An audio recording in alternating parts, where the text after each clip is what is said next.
G'day folks, welcome back to the channel and my continuing evidence on video that I should probably be locked away in some kind of a padded room somewhere. I keep buying old cassette decks for my collection and it's growing out of control and I'm not sorry.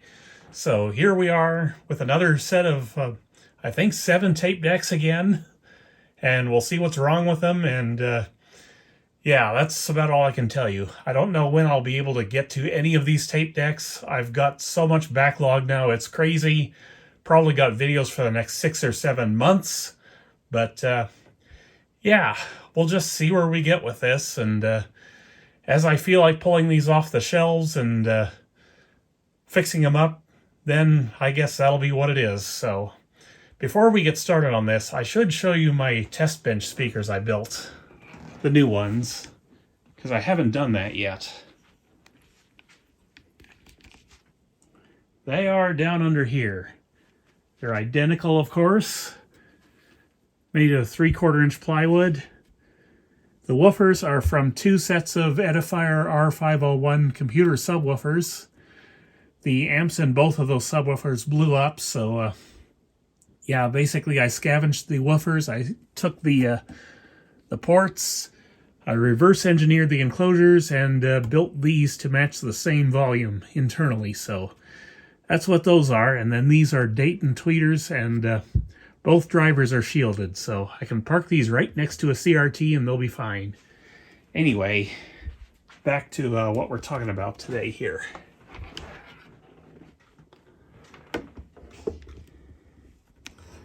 Okay, the first deck we're going to look at is the Double D7. This is the one I bought to make future Wow and Flutter and 3 kHz speed calibration tapes. Don't know if it'll be any good for that because it's kind of rough, but we'll see. This one came from Japan. Cost me $125 to buy it, and then about $100 to ship it. And if it's anything like my Double D99, it's probably going to need a full recap because it's got all the same bad capacitors in there, most likely. We'll find out in a minute or 5 here. But first I want to power it up and see where it is functionality-wise. And as you can see, it came with the original owner's manual, in Japanese, of course, because that's where it came from. And so, yeah, I've got audio connected. Let me fire up the test receiver here, which is still my Sony ES receiver. I haven't gotten around to doing that Pioneer at all. I'll feed her 100 volts because these JVC Double D decks from Japan cannot be run directly off the 120 volt supply here. Some decks you can get away with that. These are not in that group. Basically, the reason why is because the vacuum fluorescent display heater voltage runs off a transformer winding. So if you plug this into 120 volts, it's going to overvolt the vacuum fluorescent display and probably significantly shorten the life. I'm not about that, so yeah, don't do it with these JVC decks. There are other decks that are like that too, like the Aiwa big boys, like the XK007. Same deal there. You can't run them directly off 120 volts. But yeah, this deck, like I said, is rough. Lots of corrosion on the buttons. I don't know if I'll be able to polish those up or not. I'm going to try to. The original complaint about this deck was that the seller was the original owner, and he fired it up one day and it would no longer play tapes. So, yeah, I don't doubt it whatsoever, because if we look down in the in here, this thing is extremely, extremely well used. Lots of garbage on the heads. Capstan is filthy. In fact, I'm going to be cleaning that before we even try to put a tape in here and try it out. But the reason I think this will not play tapes is that there's a sensor running off the counter here.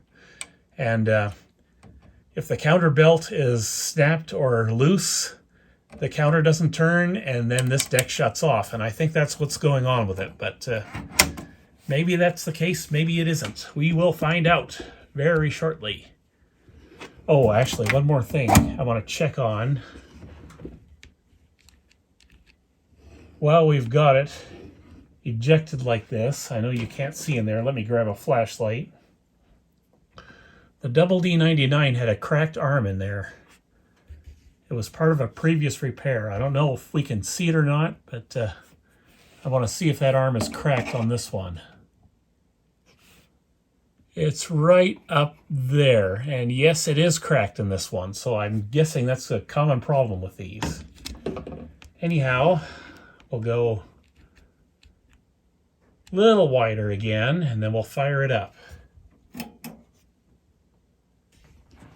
Okay, what do we got here? Vacuum fluorescent display is up. No lights over here.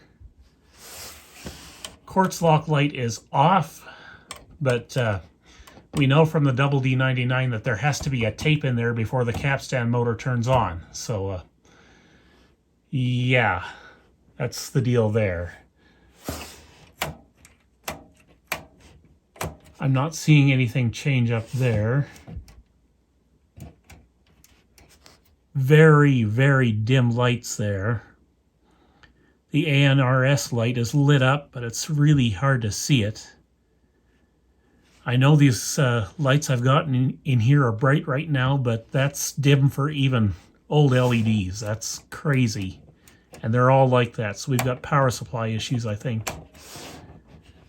So tape source switching is working. So maybe these buttons aren't in as bad shape as the double D99s were. Maybe they are. Meter switching is doing it properly. We're going between peak and VU. I don't know if the output level control is working. We're going to find out, I hope. But this capstan is so filthy, I want to try and clean this before I stick a tape in it. Gonna be tricky on this deck because it doesn't fire the capstan motor until there's a tape in it.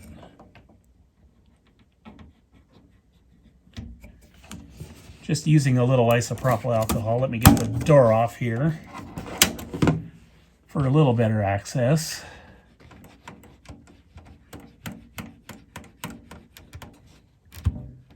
Sorry to shake you around, but can't be avoided. This is a very filthy capstan. And what's exciting to me is that because this deck has the same capstan motor as the double D99, it should have ridiculously good wow and flutter. That's why I bought this. The 99 has ridiculously good wow and flutter too, but it's more here for audio recording. This one is here for making calibration tapes. That's all it will be used for. I'll try and do a record play test on this thing when we get to this video, but I've got to block out like 2 weeks or something before I can even work on this one because yeah, it just takes that long to recap a whole one of these things. And of course, I think we'll go in and do the heads too, because we're about to run a tape through this, and I don't particularly enjoy the thought of losing another tape to one of these old decks.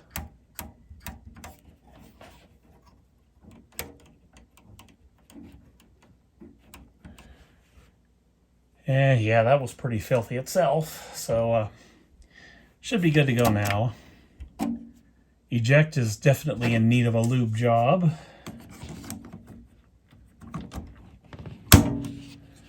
Okay, so let's throw a test tape in there, and we'll see if we can get the capstan motor to fire up.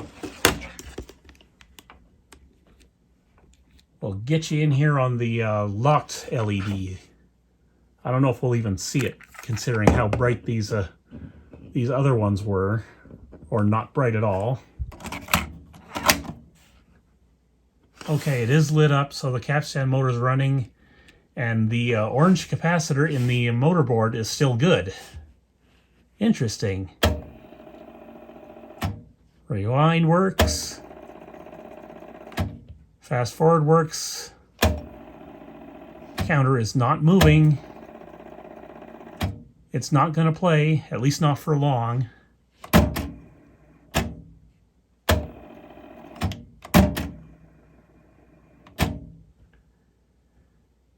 Do I not have my receiver on the right input? I think we may have issues with this output level control. That's common on these. Yes, it is on the right input. So, oh yeah.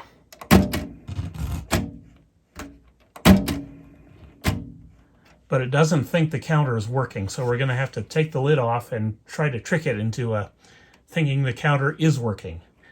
Okay, cover is coming off. Or is it? Oh, that's been on there for a while. Okay, let's have a look at the capacitors first. These were a major problem with the D99, and I see lots of those same garbage Panasonic blue capacitors in this deck as well. Yeah, that one's leaking right up there. Get you in and see if you can see it. And you can see the green crust around the leg of that one, so all of those are going to have to go. And from previous experience, I know that these will be drifting out of spec as well, so those have to go. What are these? I've never seen the brown ones in one of these before. Chemicon. I'll just swap them all. Blanket recap for this thing. Now let me see, where is that output level control? I can't find it. I was gonna clean it for you, but I don't seem to have ready access to it. That'll have to be part of the service. So, the counter belt is what we need to access here. Yeah, the belt is still there, just very, very stretched. So what I'm gonna do is I'm gonna fire it up again. And I'm going to get in behind here and manually turn this while it tries to play. Then we'll see how it sounds. Maybe. If we can get the level control to work properly, that is. Okay, what's the best angle I can put you at for this? Just so you can see what I'm doing. Okay, let me get my finger on this, and we'll hit play.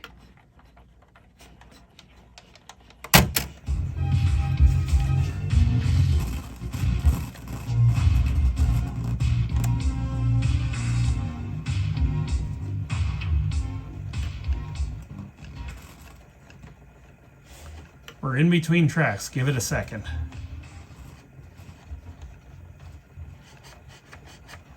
Oh, that level control is bad.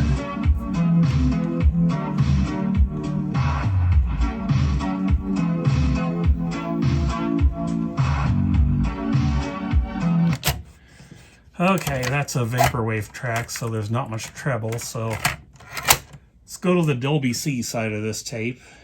This deck doesn't have Dolby C, but we'll see if there's treble this way.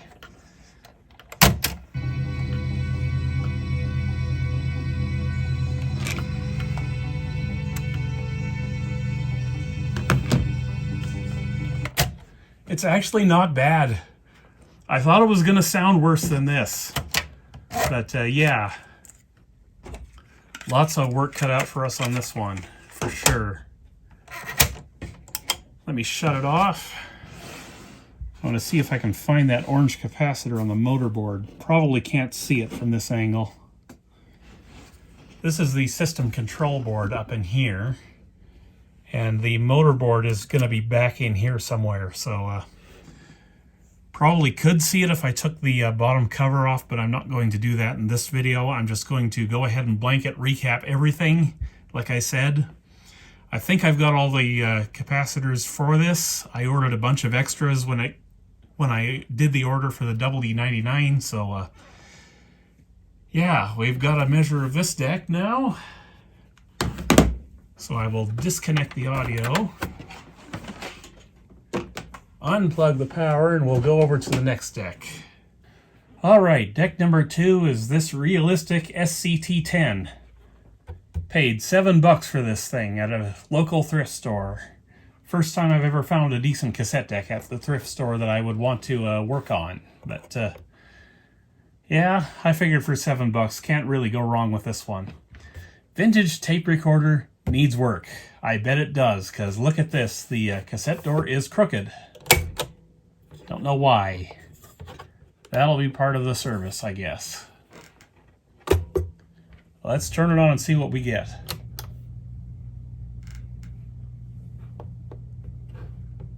Not really seeing any signs of life. This LED is not lit up. Power is on, but it's not plugged in. I bet that helps. Do I have a screw loose? You tell me. I've got more than one screw loose, I think. Okay, now let's try it. Okay, lights on. Let's eject. I want to see what happens in here. It's going to be hard to see what anything's doing in there.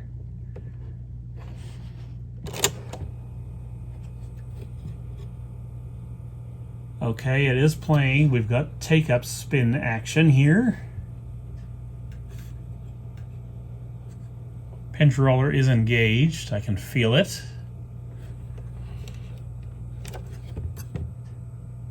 Counter is not moving, but it's still staying on.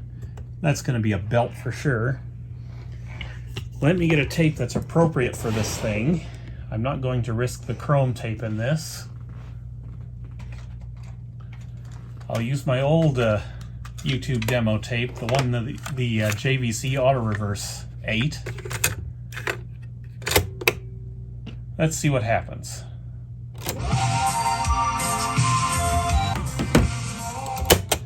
Can't play much of that because that will get a content ID match.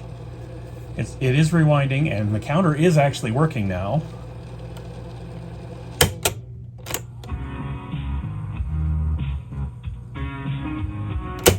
It's playing fast. I don't understand what this needs.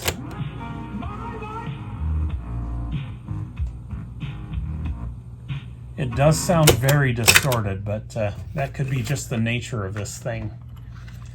It's probably got 55 bad capacitors in it too, or something like that. So yeah, whatever's going on with the door doesn't seem to be keeping it from playing. Maybe the record function is dead on it, but it did sound like the audio was quite distorted, so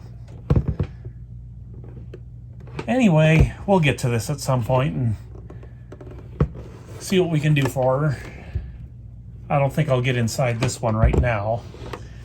I'd rather move on to something a little more interesting than this deck.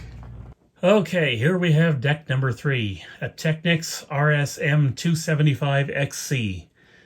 This is the Japanese version of this deck, because it came from over there. I think I paid about $75 for this one. That's all. They don't go for much over there. Reason I have this is because I wanted a playback deck, 2 heads, with DBX support that was direct drive, and this is the top of the line Technics from that particular era. If you've been here for long, you'll know that I've also got a Technics RS-M275X, which is several models down from this one. It's basically same thing as this, only with a traditional capstan motor. It's not direct drive like this one. And this one's got fine bias control, and that one doesn't. So I wanted to play around with that as well. The basic plan for this is to basically do the same thing that I did with the 245X. Full recap, maybe, I don't know. At least an audio chain recap. And I'll go in with the really good capacitors and all that stuff, because this is here to play back my DBX tapes. That's basically what it's here for. Now, when I bought this, it looked like it had been in a fire or something, but no, I think somebody was just really, really over-aggressive in cleaning it. I don't know what's going on with this stuff inside the cassette door. I don't know if I can even do anything about that, but it looks significantly better than it did in the pictures, but it still doesn't look great. And the reason I know somebody was too aggressive with the cleaning is all the labels have been worn off on here. You get that when you use acetone and alcohol on this stuff and not soap and water and gentler chemicals. So let's fire this one up, shall we, and see what we get. Okay, I hear the direct drive motor running, and we've got our display there.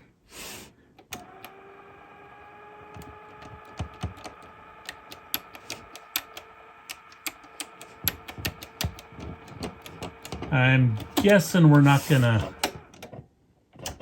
get this to play a tape right now as it sits. We might have to get the cover off and manipulate the mode belt in order to get it to play anything. That's the thing with these. It uses the same transport as the M245X does. It's just it's got the direct drive motor, and the real drive is also driven by a dedicated motor in this model. It's another reason I wanted this one. Wow and flutter should be crazy low on this deck once I get it fully serviced. But it's clearly not going to play a tape as is, so here's what I'm going to do. Well, first off, I'm going to check to see that the capstan motor is actually running. And it is. So I'm going to drop in my Chrome demo tape. We'll risk everything with that tape. I can always replace it if I have to. Let's see if the rewind and fast forward work.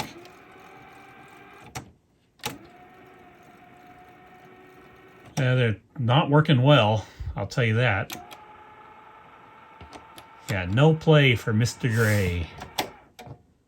Okay, so the lid is off, and I see more of those dark blue Panasonic capacitors from the early 80s that always go bad. That's why I'm thinking full recap. But in this deck, it's going to cost a lot because of the DBX. But I don't know if I've got access to the control belt or not from this angle. You could sometimes get to it through here, but there's a ribbon cable in the way. I don't know if I'm going to be able to get this to play for you guys. I would like to try, but let me investigate this.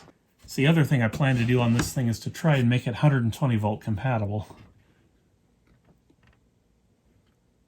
Wait a minute. Is that a capstan belt? What the devil? You've got to be kidding me. That's not supposed to be there. Let me get you in here, or try to get you in here. Someone has been into this thing before. I know that because there's a capstan belt in there that should not be there. Let me find a dental pick for you.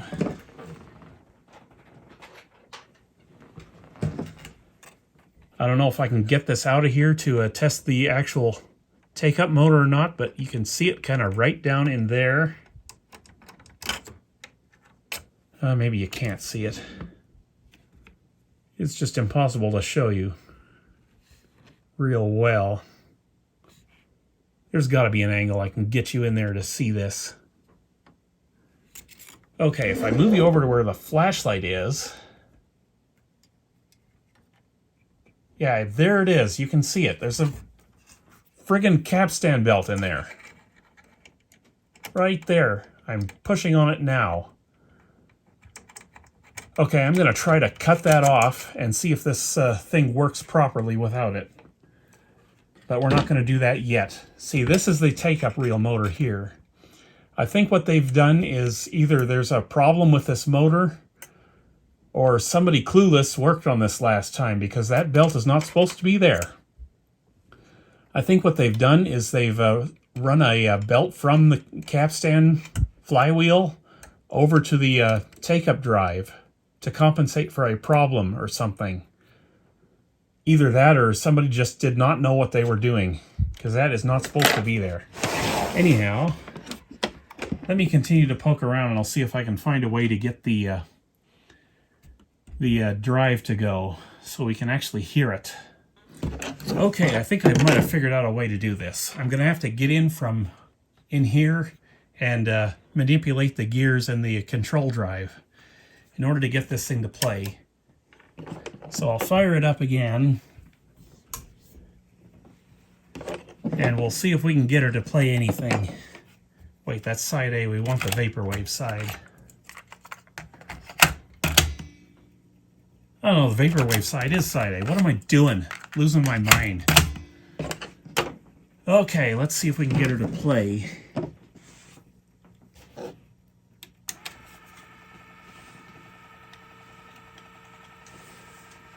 I know she's making noise. I'm just gonna get in here and manipulate this gear if I can.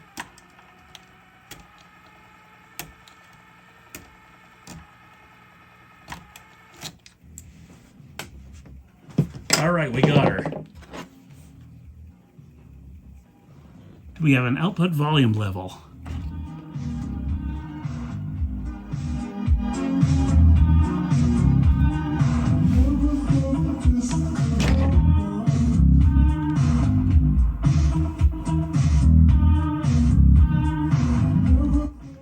It actually sounds good.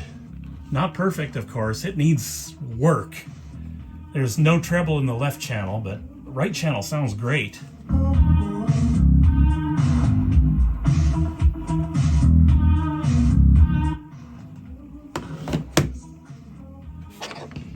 Will I get pause? No, it doesn't want to do pause. Let me manipulate said gear again.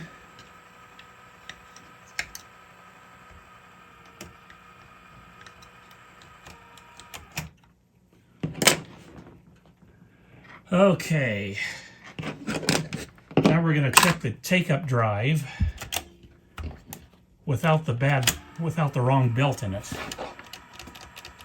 If I can get the door to open again.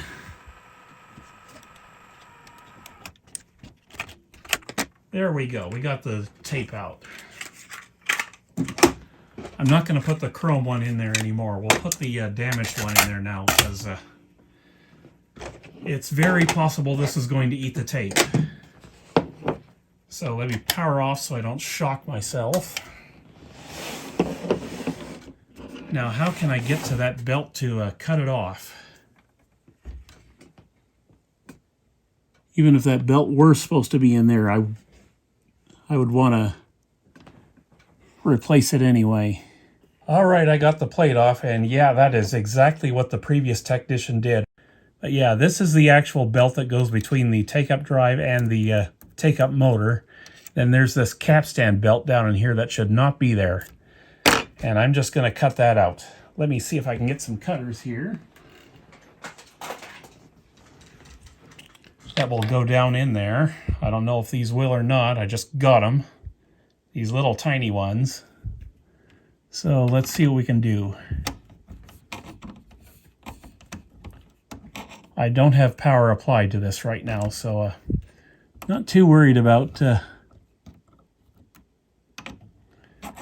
getting shocked at the moment. I'm going to need both hands for this because I need to get a dental pick in there too. Who the heck would service this and then just put a capstan belt in there? It's not supposed to be there. Incorrect strategy number 1.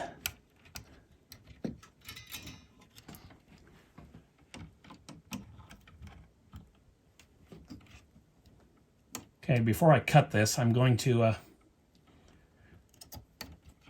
try to get my hands on it so I can pull it out, like so. Here goes nothing. Fire in the hole. Power is applied. And where's my dental pick I was using to manipulate the gear? So I got to do that again. My stomach says I'm hungry. It's working. Look at this. It's totally working. No janky capstan belt required. Why was that even in there? There's no point for it to be in there.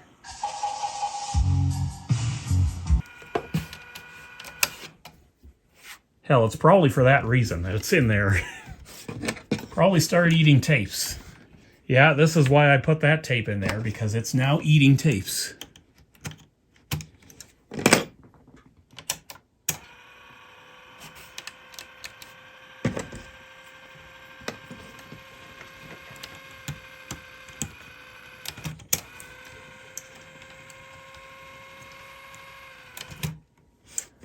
All right, let's rewind that so I can get that tape back out of there later. But yeah, that's the problem. It needs new belts, or it needed new belts, and the previous tech thought the solution to the problem was to add one that shouldn't be there between the reel motor and the capstan flywheel. Anyway, I got my tape back. That's all that matters. Hasn't been too chewed up. But yeah, we'll go in there. All new belts. It'll be happy. Including a new belt on the take-up drive, of course. And yeah. Alright, next deck is another Technics. This one is an RS-M88. And it makes the one we just looked at look like a toy. Actually, I think it makes everything else on the shelf look like a toy as well. This is the most sturdy tape deck I've seen since my CTF 900 showed up, and even that deck isn't this heavy. This is a 2-motor, 2 heads, direct drive, quartz lock deck. It is the highest model in the series you could get from Technics without buying an RS-M95, I believe, which is a 3-head machine. Also quartz lock, and way out of my price range at this point, but this deck is here because I want to see if I can come up with something that'll take down my Nakamichi BX-150 and 480. And I think this one's got a real good chance of that. See, there are posts over at the Tapeheads forums from a guy called Alex, who owns A&T Audio, who has said that there are heads you can swap into this that will absolutely take down those decks. Anyway, I must admit that I've already had to top off this. I basically had to make sure that this deck was in any kind of shape to be powered up to begin with, because if you know Technics from this era, it's going to be full of absolutely garbage capacitors that all need to be replaced. So this is a full recap job, most likely. But I have looked it over. I have determined that yes, all of the capacitors are bad. Well, most of them are. But it should be able to be powered up just briefly for this test. So that's what we're going to do. If something fails, I'll just fix it. What can I say? So, good Lord, this thing's a monster. This is an RS-M88, so it does have metal capability. This one came from Japan. Like everything else I buy. This was about $100 for me to buy from over there. $100 to ship it. No, wait, not $100 to ship it. This thing's a bit too heavy for shipping for $100. This one cost me $150 almost. Yeah, that's what it cost me. This is from a service in Japan called Riri. They recycle electronics. So this did not come from the usual Yahoo Japan auction sources. It didn't come from a store. It came from a recycling service. But yeah, I love the feel of all these switches. I cannot wait to get this thing going. If I can get it going, this is going to be my main playback deck forever and ever. Amen. I hope. But yeah, quartz lock, direct drive, 2 heads. They don't get much better than this for 2 heads. It's got the same functionality as the deck we just saw, except it's got no Dolby C or DBX. That's the only limitation on this, but yeah, it's going to get all the good capacitors in this as well, because I have to do a full recap anyway. I can't get over these switches. They're so awesome. We've got dim and bright VU meters here. I love this thing already, but we're here to find out exactly what works and what don't work on this thing. Can't remember what's wrong with it. I don't even know if it was tested. So I'm going to fire up the transformer here, the step-down transformer. I'm not even going to try to run this at 120 volts because by the time I get done this deck, I'm probably going to have $400 or $500 into it. But yeah, let's find out what happens. Okay, display is on, but very dim. You can see it there. I don't know if the capstan motor is running. Let's find out. It sure is running. I don't know if anything's going to work when I try to play a tape on it, but we're going to find out. I'll take the one I can afford to lose here. Let's see what happens. No transport control.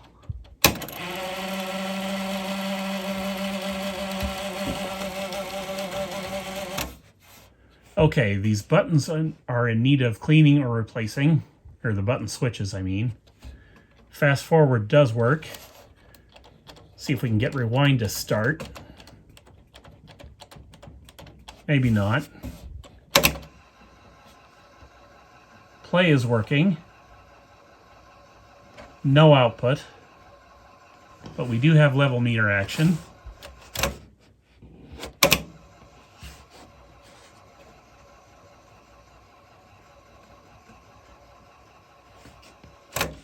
I do believe I have it connected to the correct jacks and back. Let me just double check that.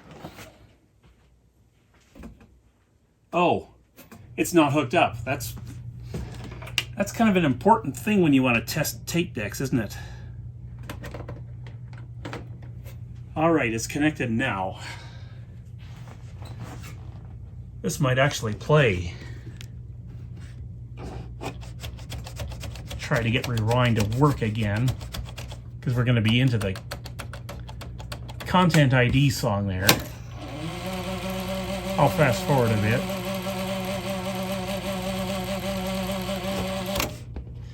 The idler is definitely going to need to be replaced. I've already got it on hand.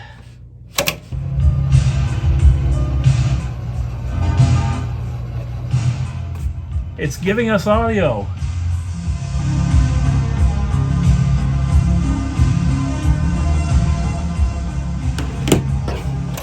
Holy crap, does it ever sound good, too. I don't understand how it's that good with those capacitors. Let's shut it off now and we'll get inside this thing. And look at this. Isn't this awesome? I love this thing. I just love it. I can't tell you how much I love it already. And look at this, we've got a dimmer control back here for the level meter. Did I mention I love this thing? Because I do love this thing. It's just such a beefy, awesome tape deck. And once I get done with it, it's going to be even more awesome, I hope. Okay, let me get this cover back off and I'll show you what's in there. Alright, we've got the cover off the battleship and we can behold the majesty within. I've never seen anything built quite like this.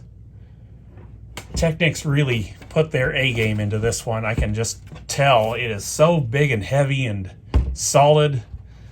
But yeah, these capacitors are why this needs a full recap. Every single one of these light purple ones is going to be bad. Every single one of them.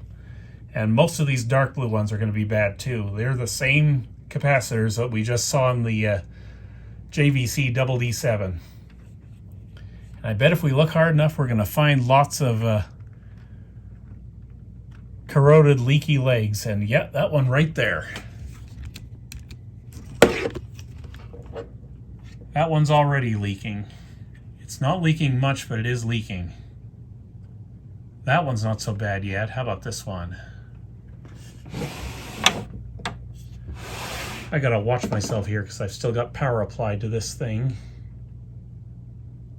I guess those aren't too leaky yet, but they're kind of non-critical capacitors anyway. I don't see any spots underneath this one. What if we go over to this angle? Can we find any bad ones here? Well, I see an orange one back in there. That one's going to need to be low leakage. I'll probably do WEMA film for those. And yeah, hopefully by the time I get done with this, it'll be out recording my BX-150 in no time, because I've always felt like Nakamichi kind of dropped the ball with the two heads. They should have made a model like this that was quartz lock direct drive that was a two head. They never did.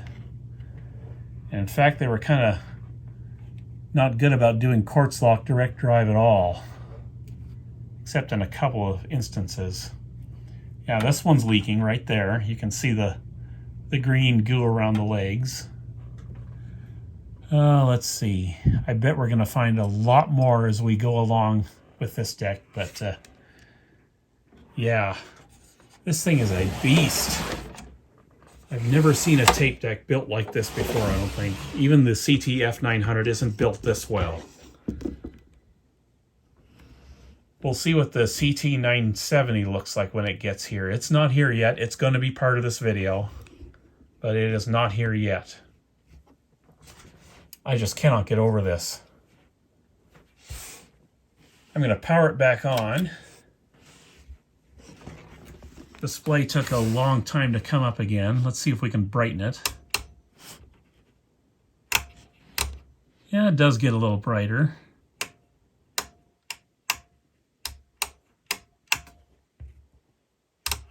Interesting. Let's see if that control on the back works.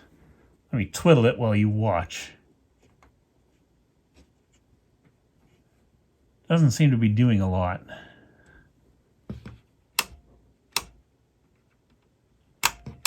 Anyway, that's neither here nor there. This may come back around as time goes by. It's not doing too bad.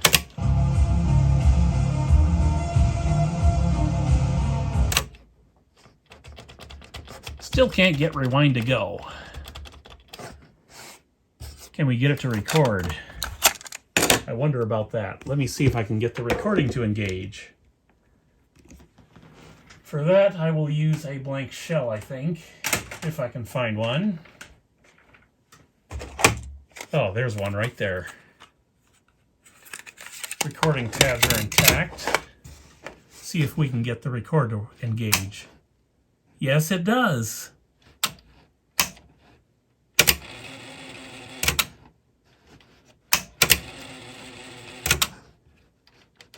So I think it will record. It's just rewind. We got to get in there and do something with that button switch. I don't know if I can hit it hard enough to get it to work. It doesn't matter. I don't want to break this thing. I'm going to have way too much money into this by the end of it as it is. But yeah, we got a good solid base of operations with this deck. I'll tell you what. And like I said, I immediately like it much better than the one we just looked at, the 275XC. But again, the 275XC does DBX and Dolby C, and this one doesn't. Not that I do much with Dolby X and Dolby C anyway. Wait, what did I say? Dolby X? Or something like that? I don't know. Pay no attention to me, I'm crazy. Next deck is a Nakamichi BX-1.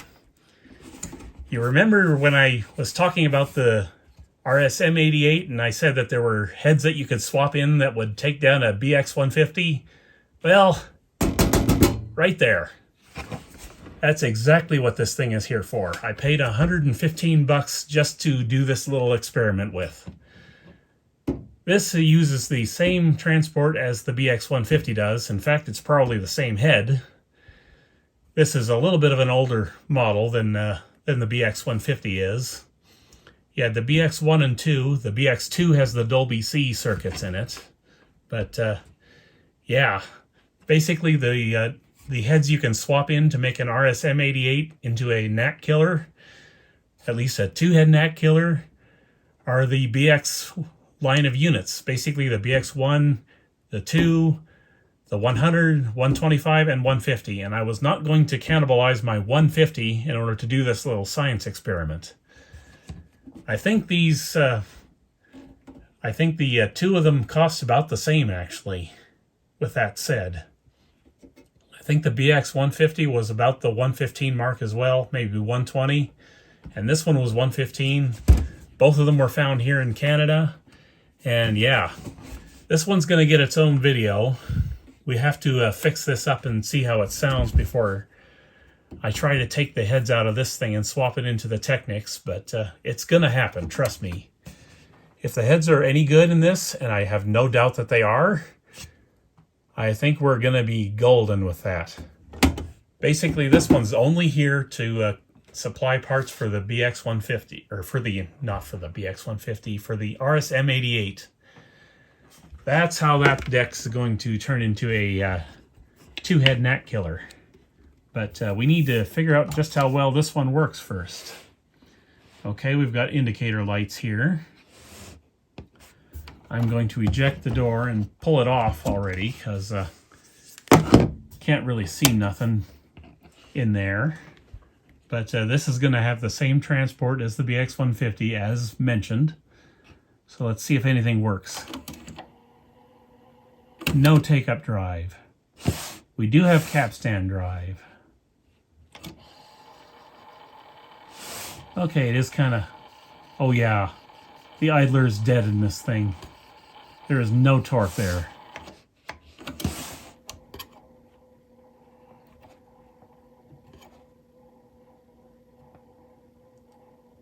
I wonder if I can get this to work well enough to play the demo tape. Let's give it a shot. I want to hear how it sounds. Okay. We'll grab the Chrome demo tape here. It's got the most number of tracks on it that won't trigger Content ID. Let's see, we want SX tape type and 70 microsecond EQ. No Dolby, because this is not a Dolby tape. The Dolby circuits seem to be working though. That's always nice. Not that I care, this is not going to be sticking around that long as a playback deck on its own.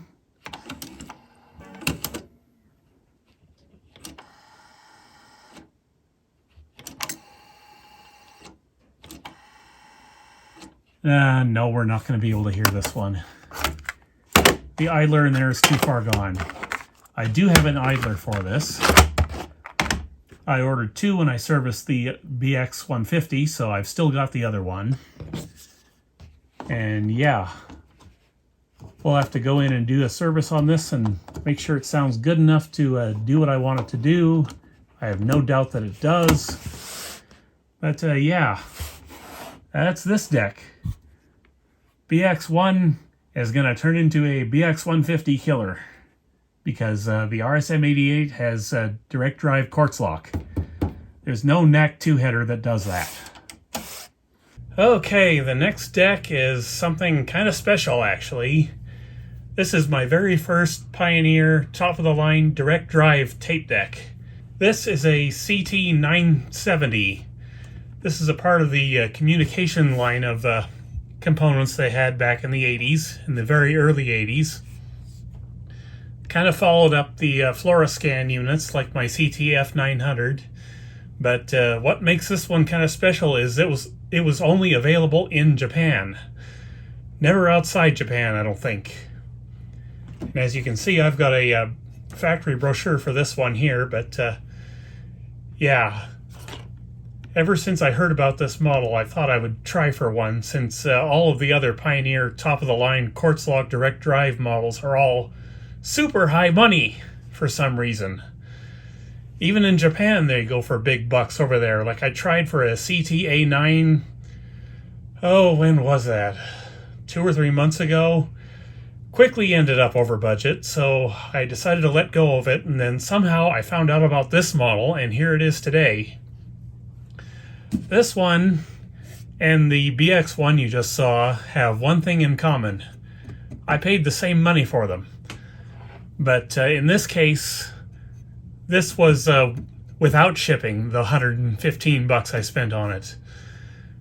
No, it cost me $200 to get this one shipped here, fast-tracked from Japan, and that's simply because, well, Japan. The BX-1 was in Canada, so the price on that was with shipping. So thankfully that one didn't cost me an arm and a leg, but whatever. But yeah, this is a communication series tape deck. This is what it actually came with from the originating seller. The brochure I had to buy separately, but I'm kind of thinking this is possibly one of the original RCA cables that Pioneer included with this deck, which is kind of cool. But yeah, that's what makes this deck special, is its quartz lock direct drive, and about the cheapest thing you can get from Pioneer in that kind of a flavor. So had to have it. What can I say? As you can see, this one's got condition issues. I'm gonna have to do some polishing of the cover panel or something like that, because there's corrosion everywhere on it. You guys will have to tell me exactly what to use to address this situation. You can see there's rust spots here. I'll polish this down and try to get it looking as best I can, but I don't want to get rid of all of the corrosion on this. I kind of want the patina, if you know what I mean. Tells a story, if you know what I mean. If you know what I mean, then you know what I mean. Anyway, I've already tested a little bit of my autosol on this case.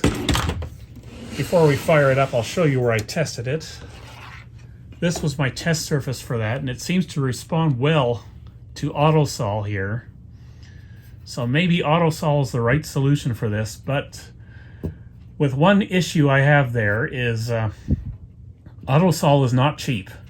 I'm kind of looking for a cheaper way to do this than use up a $20 thing of autosol. So if you know of anything else that might work just as well for not much money, I would love to hear about it.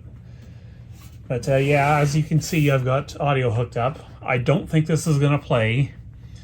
I don't think it's going to do much at all, but we'll find out. That's what we're here for today.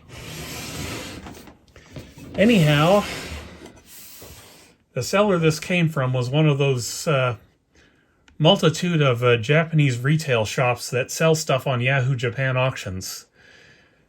The original owner of this did not have this up for sale, so I don't know exactly what's wrong with it.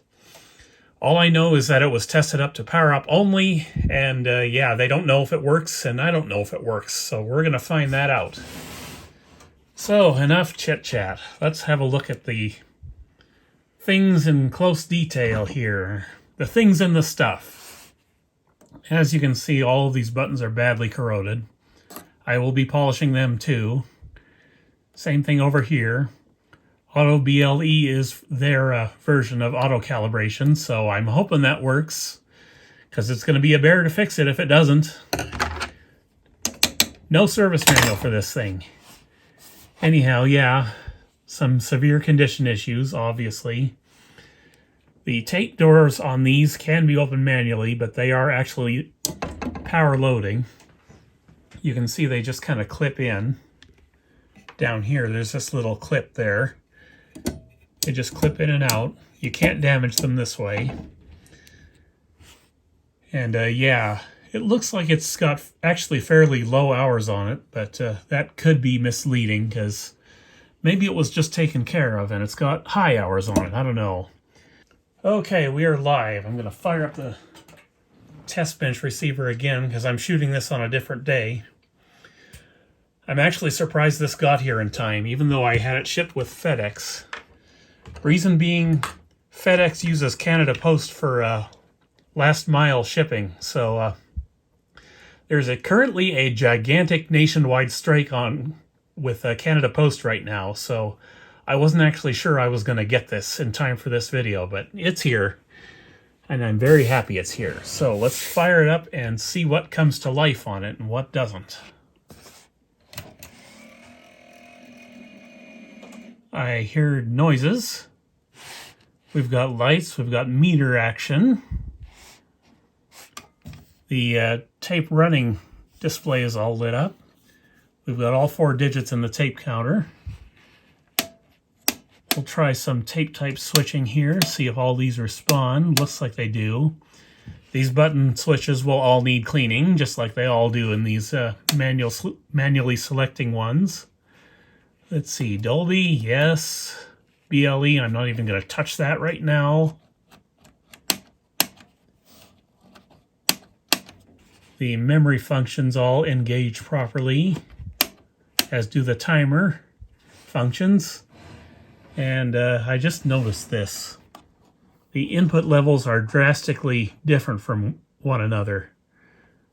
Like the right channel and left channel are not equal, so there could be issues with the recording amplifier in this.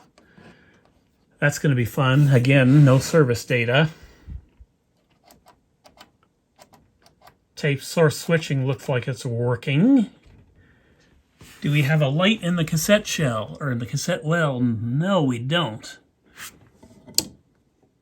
It is out, so maybe this is high hours. Do we have capstan action? No, it is dead. Just what I want. Okay, the power eject works.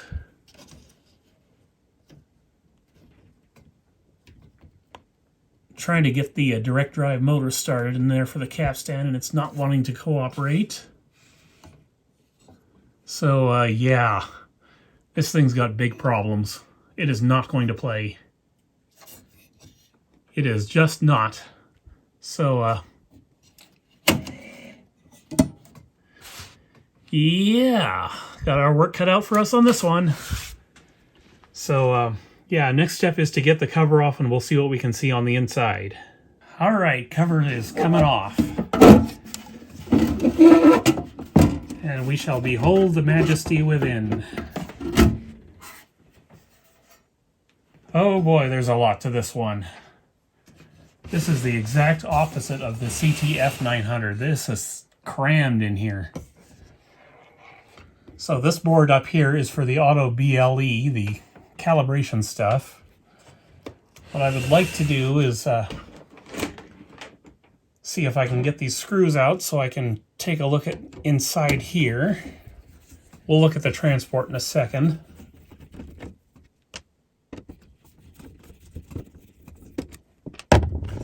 Okay, let's find out what's going on in here. I don't see any obviously bad capacitometers. Doesn't mean they're not.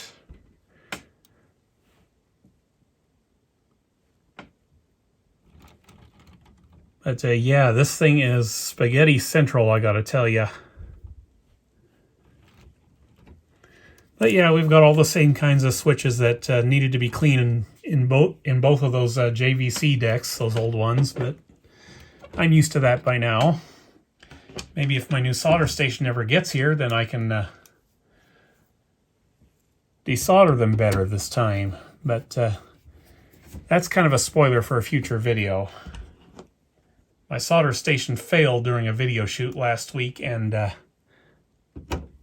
yeah, I'm not sure if I'm going to get the new station in time because of the postal strike.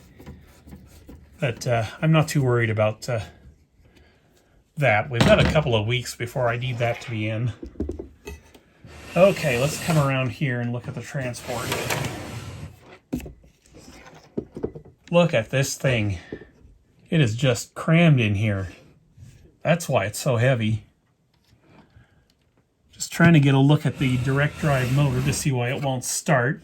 I'm betting it's going to be a melted belt. The Audio Life blog I have been keeping an eye on in Japan has 12 of these listed, and every single one of them had melted capstan belts. Oh yeah, the belt's done. Let me show you. If and I can. Okay, come on, camera gimbal. Behave yourself. Yeah, you can see it right down in there. Center of your screen where the flashlight's pointing. That belt is cooked. It's cooked up real good. That's an actual coreless motor, by the way. Kind of a different way to do things than most tape decks use. See, a cordless motor uses or has the coils, or I can't talk or think again.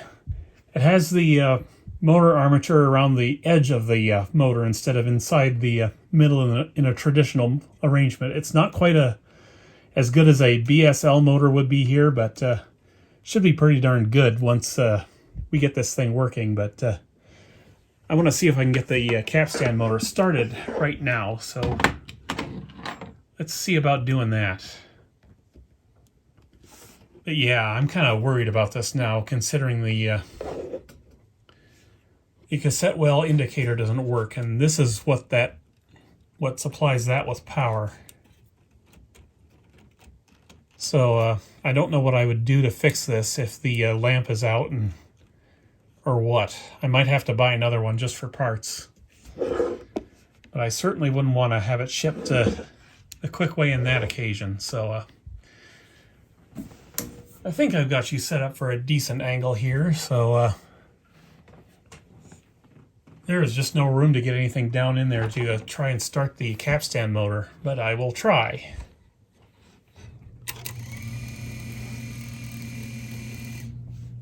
Not sure where that noise was coming from. It's probably from the real motor.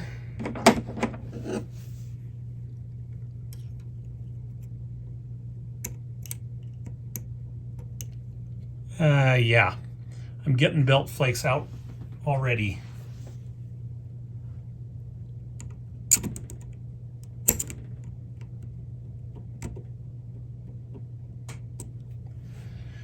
Yeah, the capstan flywheel, or the main capstan flywheel, is just locked in place. It's got belt goo all over. You can't really see it too well, but when I manipulate the primary capstan flywheel, you can see that the supply flywheel is rocking back and forth with it. So yes, this will need to be taken apart and thoroughly serviced. There is no way this is going to play otherwise. Needs work beyond work is what I'm saying there. But yeah, we'll have to see what I can do for the electroluminescent cassette well lamp, because I would like to have that working, if possible. I'm just trying to see if there's a good way to test the power supply to it and see if that is actually working, because that might be the problem there. So where are the wires for that?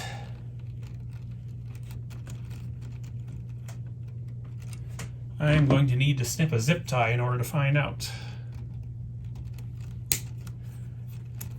Power is still applied too, so I could be shocking myself if I'm not careful.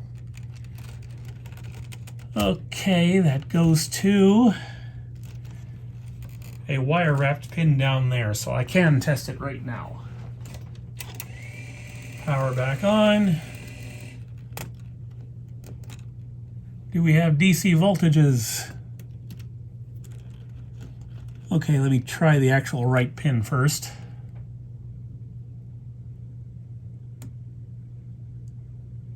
No DC there. How about AC?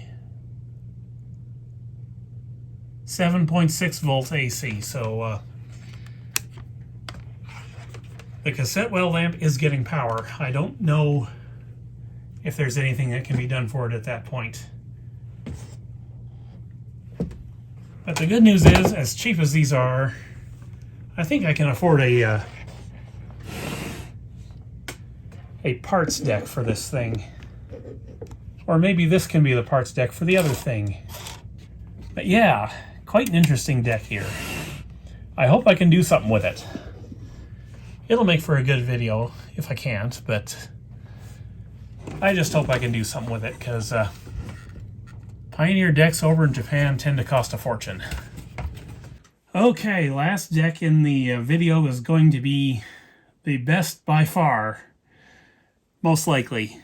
Not sure. We'll find out in due time. But before I do the big unveiling on what's under this blankie here, I want to talk to you a little bit about this capstan motor. This is the original one from my TC-K666. It's the one that was rubbing. You might remember I fixed it. I used a sarcophagus from JB Weld to hold the thrust bearing in place, and should be working now. And you may have mentioned that I was planning on using it for a special project. And well, this is the special project right here. This deck, as good as it is, came with one fatal flaw. It's got kind of a crappy capstan motor in it, so I wanted to try using this to see if I could bring it up that next little bit. So I've got some parts here. These are for the power supply to that capstan motor I just showed you. The Sony BSL capstan motors, like that one, which are FG servo, by the way, and the closest thing you can get to a direct drive capstan motor for something like this is you have to build a power supply for them. And what you need to do is you need to give them plus or minus 10 volts and plus or minus 15 volts. And that's what these are here for. I've got some L7909s here and L7915s here. So I'm going plus or minus 9 volts and plus or minus 15 volts. And yeah, these are the L7809 and L7815s to go with those two you just saw. And you might be wondering what exactly I'm planning to do to feed these power. Well, I've got the schematics for this deck here printed out. Well, a portion of them. Don't worry, I'm not giving away the surprise yet. Some of you who already know about these decks will probably recognize what it is just from these schematics, but whatever. Anyhow, the deck gives us a plus or minus 17 volts here, and the deck actually tells you exactly how to build a power supply for that capstan motor in the schematics. So basically that's what I'm going to do, is I'm going to replicate this voltage regulator right here twice over for the capstan motor. You can see they've got a M5F 78M12 here and a 79M12 here. This is to take the incoming plus or minus 17 volts and convert it to plus or minus 12 volts. Well, I don't need 12 volts. I need 10 volts and I need 15 volts. So, yeah, that's exactly the plan. I'm going to take the plus minus 17 volts, split it off into two different circuits. One to give me plus or minus 9 volts and plus or minus 15 volts. And hopefully that'll keep that motor happy. So, I know LT Tapehead Service has this model, and he is planning on doing the same modification. So it's kind of interesting to me to see whether or not he's planning to do the same thing with the power supply to that capstan motor. Because, yeah, he's got one of those capstan motors too, and he's planning on doing the same thing. So, okay, set up here for the big reveal. And, there have been a lot of so-called quote-unquote dragon killers on my channel already, but this one is the first one that may actually be a dragon killer. There are people who don't think these can do it. There are people who say they absolutely will do it. I'm not sure where I stand on the issue yet, because I have yet to hear a dragon and probably never will, but yeah. If there's one thing most people agree on, this is an actual knack killer, in the sense that they will take down everything short of a dragon.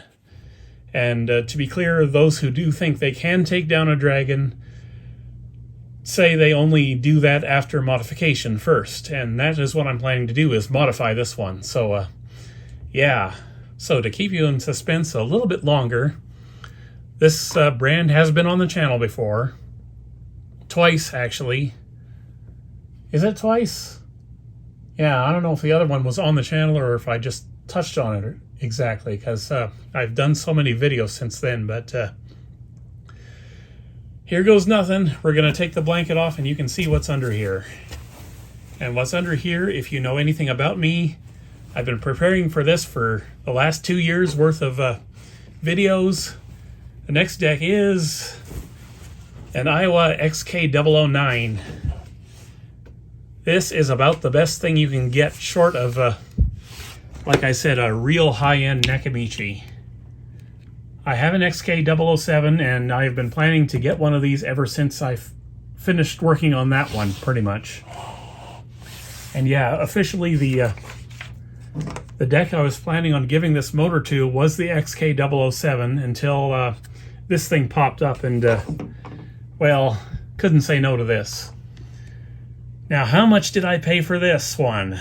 Well, I'm actually very pleasantly surprised on that. I thought it was going to take a 4-figure budget in order to get one of these because usually when you find these in the Japanese auctions, they're like 800 or 900 bucks. And by the time you get done shipping and customs fees and all that other stuff, 1,000 bucks easy and into my hands. But this one is a Canadian deck.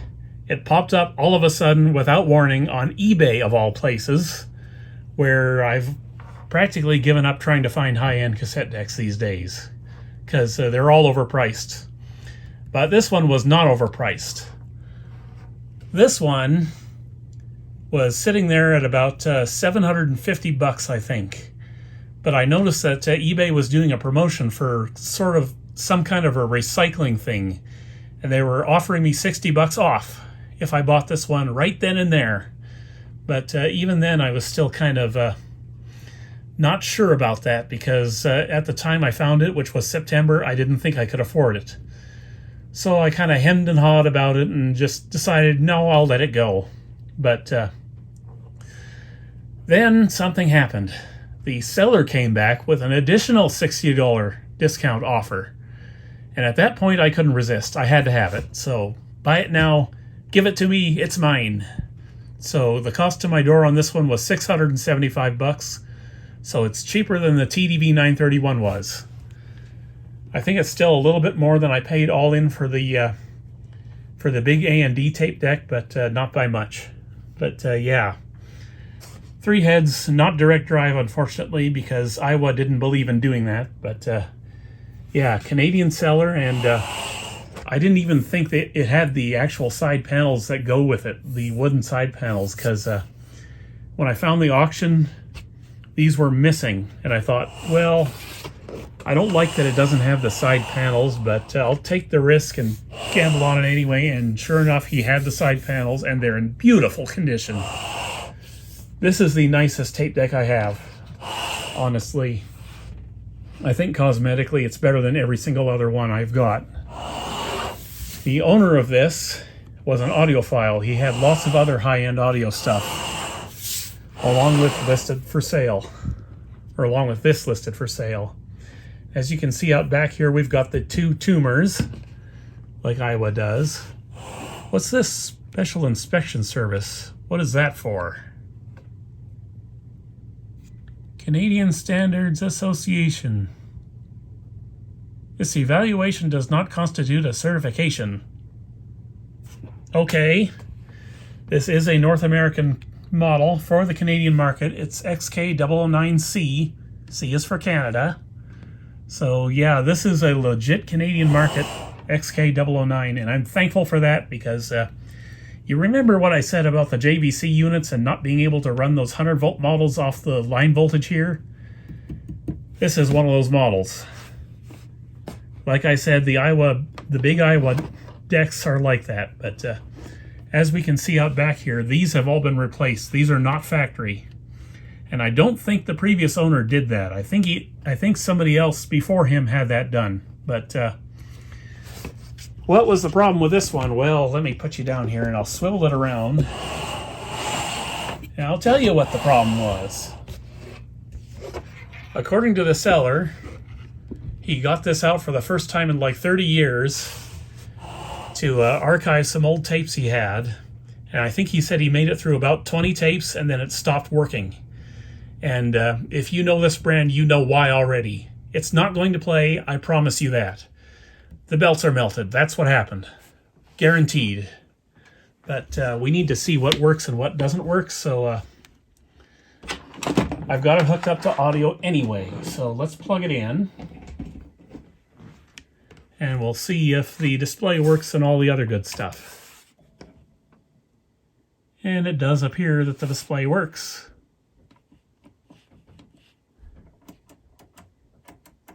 I'm excited to have this because it has DBX on it. You remember my XK007 does not have DBX in spite of a lot of those models actually coming with DBX. And the reason is the Japanese XK007s did not get DBX. They got remote control instead. So yeah, I'm excited to have DBX on this one. Very much looking forward to playing with it. But okay, the cassette well lamp is working. That's probably all it's going to be working. I'll take the door off.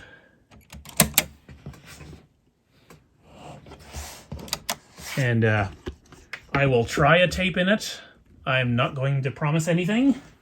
Like I said, it's going to not be functional at this point in time. There's no doubt in my mind, and I'm dropping tapes everywhere now. Call me Mr. Butterfingers. Okay. I've got the chewed up tape from the JVC Auto Reverse here. We'll try that one. Okay, real drive is working. Kind of. Not well.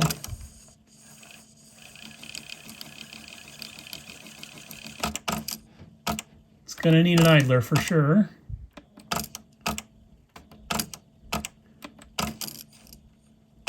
It's trying. Trying as best it can. Let's try play. Oh, no. It's trying to eat the tape because it can't turn the take-up reel. Oh, we got audio out of it for the first time. So yeah, the capstan belt actually might still be good in this thing. I'm kind of amazed by that, actually. Maybe someone serviced this.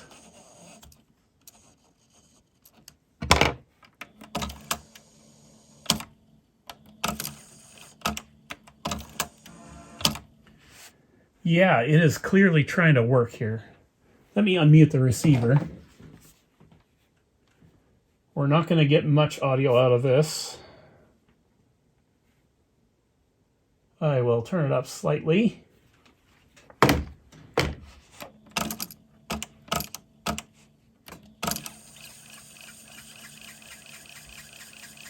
Come on, you can do it!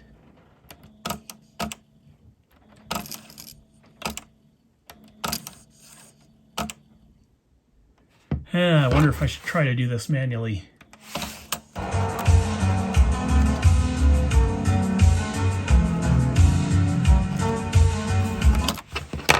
That's about all I can give you from this thing. It's still trying, what can I say? She's a trooper that she is. But I got my tape back and yeah, that's all I needed. So we'll get the cover off now and we'll see just how bad these belts are. How's about that? Alright, screws are out, but before I take this lid off and show you what's inside, I should mention that Aiwa does have other decks that are considered knack killers. The ADF-990 is probably the top end of those, and there are a lot of people who say the ADF-990 has the best auto calibration system ever made for cassette decks, so take that for what it's worth. Aiwa was usually what a lot of people went to when they couldn't afford a Nakamichi, but they still wanted the sound quality. And, of course, didn't care about the brand name itself. But I am seeing a couple of scratches on here, but I might have caused those myself accidentally, so... Oopsies! I will try to prevent future accidents such as that. I had the GXZ 9100 on top of this thing, so... yeah, kind of a big heavy tape deck to put on top of another big heavy tape deck. But let's see what's inside.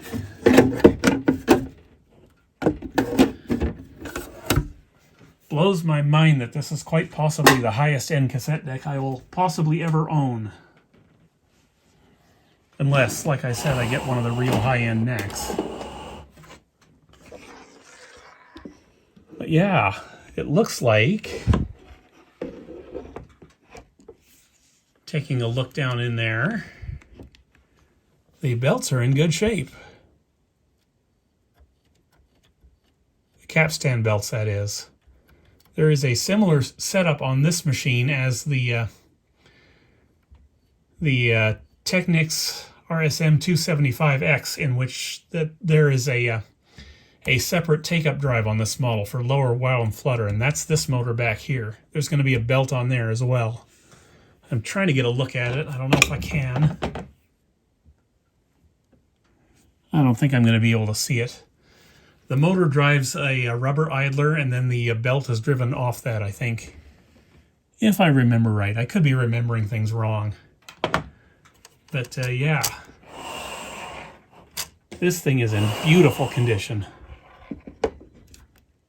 It's just the opposite of my XK007, which was high hours, well worn, and quite frankly will probably never be the same again as far as getting it back up into new condition. Taking a look at these diodes here, they've clearly been getting warm. I'll have to resolder under there. The whole power supply in this one's getting done. I should do that for the XK007 as well, but just haven't gotten around to it. Unless this has already been done. The 007 had Nichicon Muse back in here. I don't know why. But this one does not seem to have that. But anyway, I'll recap it anyway. Might as well. This is obviously the best cassette deck I have, so if the heads are in good shape, I'm going to take care of it. But yeah, I don't see any too many other issues here to worry about. There's the aftermarket RCAs that were installed in here. That looks like it was fairly well done. Some care and attention went into it. And obviously that's when the belts would have been done as well, because Aiwa stock belts do not hold up this long. So yeah, I've already got all the rubber and stuff I need to fix this. I've got a Fix Your Audio belt kit for it, and a Fix Your Audio set of idlers for it as well. There's two in this machine, one for the take-up, and one for the real drive. But yeah, this thing needs a lot of work, and I hope I'm up to dealing with this transport again, because these transports are not fun to service and very finicky. So, but yeah, I've done this twice before. My Carver TD-1700 and the Excelia XK007 use the same transport. So I've got practice here. I can do this. I'm sure I can. It's just when it comes to this model, it's got some major differences with those. So if I need parts are going to be limited. Like the flywheels are different on this model. The heads are very different. So the heads will not swap over from those two. Obviously, it's got the take-up motor over here. But most of the gears and other such things in here, I'm going to be able to interchange with those. And of course, that motor's got to go bye-bye, because there's no reason for a motor like this to be in a deck like this. I mean, seriously. Sony had controlling interest in Aiwa when this was made. Couldn't they have just, I don't know, called Sony up and said, hey, give us some BSL motors for this thing? But yeah, this should fit. I don't know exactly how I'm going to get it to fit yet, but it'll go right there. I'll take this plate off. And yeah, I'll find a place for the things and stuff. Just trying to take a look at how... Oh yeah, that'll fit in right like that. Actually, I think it's got the same bolt pattern here, so yeah, that'll go right in there, I think. Maybe. If I've got to take the circuit board out and make it work, then I'll make it work somehow. I don't know. We'll find out. That's for the modifications video on this deck. I don't know when that's going to be. But yeah, these motors have been used in other decks before. Hi-Fi Rules did it once. Not sure on which deck. I think it was a Pioneer of some sort. But yeah, there's lots of room in here for a separate power supply I would need to run this off of, and it's going to be a linear power supply, so no extra switching noise to get into the heads or anything. So as I'm talking, I've just noticed an issue. This board is out of alignment. What is going on there? There should be a board sticking up through there, so I'm seeing a lot of strain on this circuit board, so let's just get this up right now and fix it immediately, because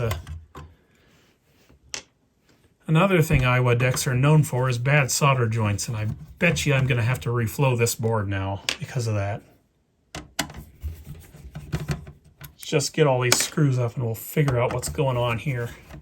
Oh yeah, that's under a lot of tension.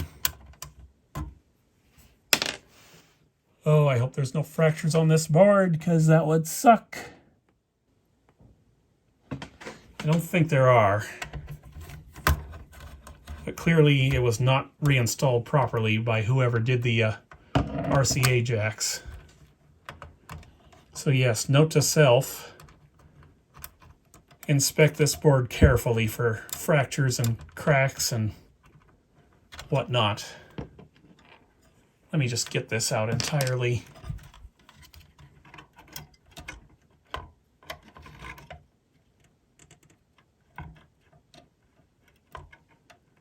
Okay, so that one other board is attached.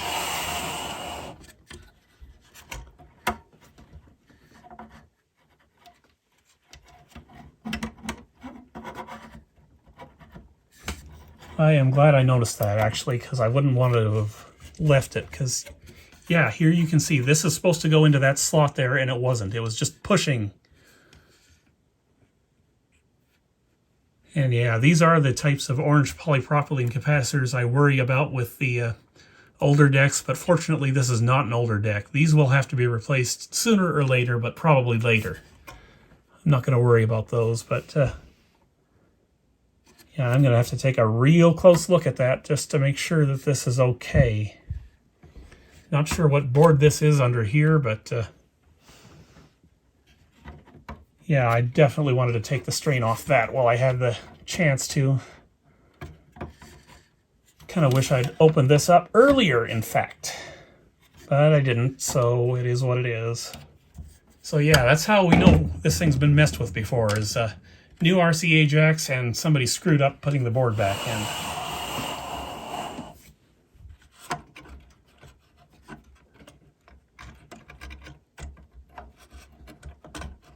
But at least they also did put new belts in, so this could come to me without belt goo all over the place this time.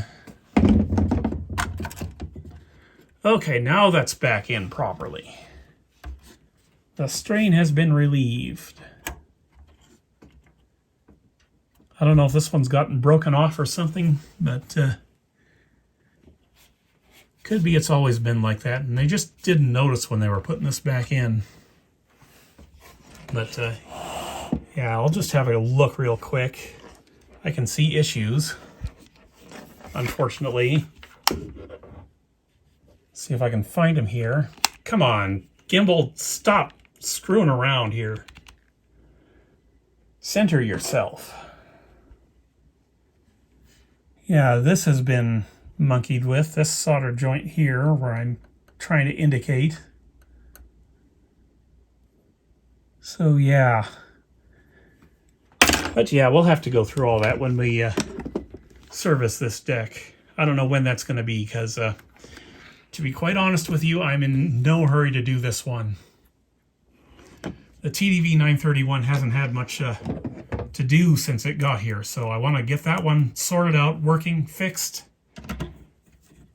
making tapes again before I get this one done. Okay, so I had another quick look at the circuit board off camera since the last segment I taped, and I think I got off lucky in that the circuit board does not appear to have any fractures or any serious damage. Lots of the solder joints, however, do need help, so I'll have to do that when I get in here for service.